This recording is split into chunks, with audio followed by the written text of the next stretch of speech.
Islands exert a fascination for most people, especially ones easily accessed, such as Lindisfarne with its tidal causeway.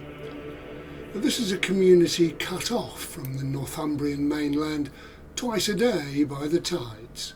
The ebb and flow of the North Sea creates a natural rhythm that shapes life on Lindisfarne and adds another level of mysticism to a lump of land 3 miles wide and 1.5 miles long.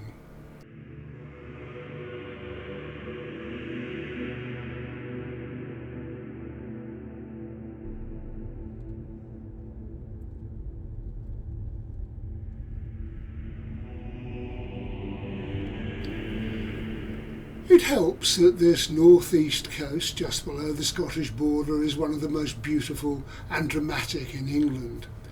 In simple scientific terms, it's just the eastern end of a great slab of volcanic rock, the Whin Sill, that lies under parts of Hadrian's Wall and forms both Lindisfarne and the nearby Farne Islands.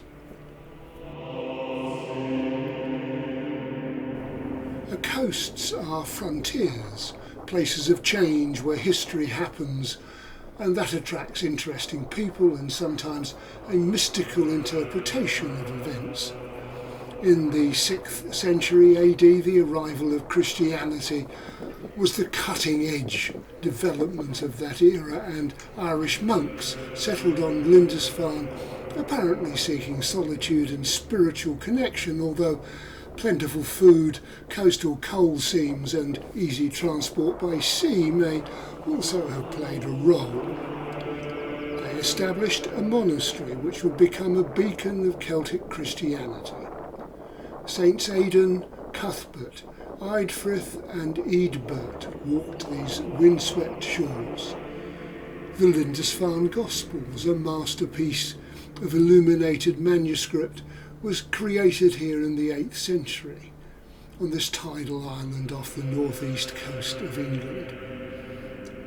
The Lindisfarne Gospels is an incredibly important manuscript. It was written and decorated more than 1,300 years ago. The manuscript contains the 4 Gospels, which are the biblical accounts of the life of Christ. The original text is in Latin, and then there's also a translation which was added in the 10th century of the Gospels into Old English, and this is the earliest surviving example of the Gospels in English.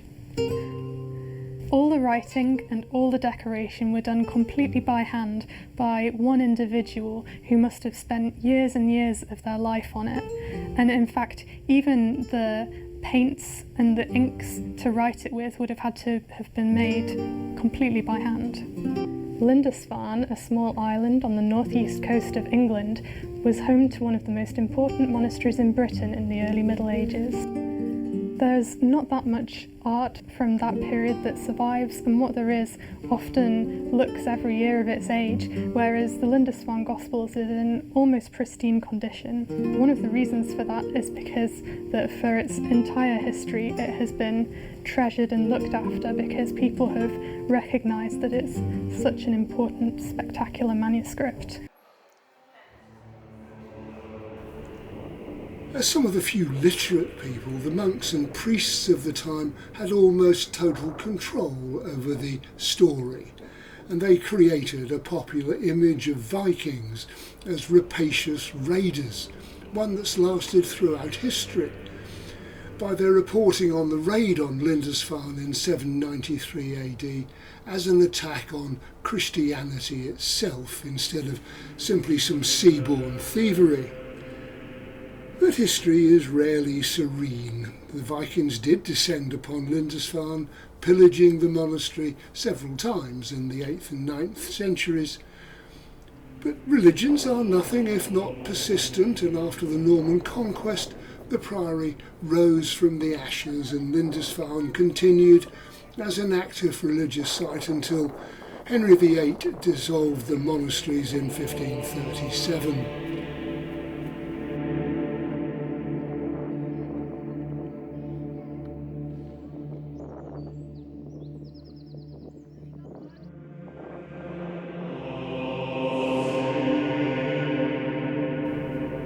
perched dramatically atop of a rocky outcrop and seen from the monastery, the old monastery, Lindisfarne Castle stands sentinel. It was built in the mid-16th century by order of that same Henry VIII, and it used the stones of the monastery he had dissolved just a few years earlier. From the priory ruins, where echoes of ancient prayers may still resonate, the castle stands testament to a more pragmatic, less mystical approach to power.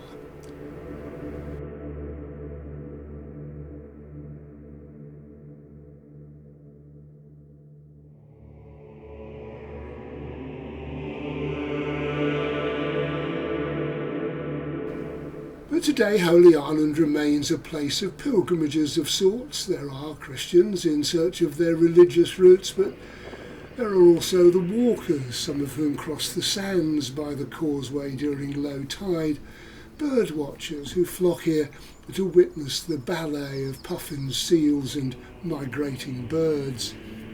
And the island wears its history proudly like a weathered cloak. There are 3 pubs, a hotel, several cafes and tea rooms, and a post office to serve the small community, as well as a bus service, while tourists explore the narrow lanes and breathe in the salty air.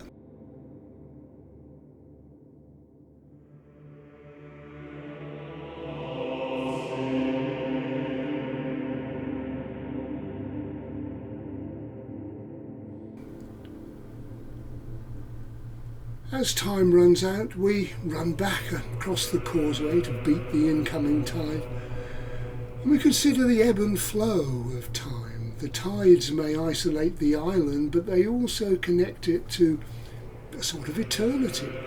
Lindisfarne, where Irish saints walked, Vikings raided and kings fortified their borders, is still a sacred place to some, a bridge between earthly existence and the divine.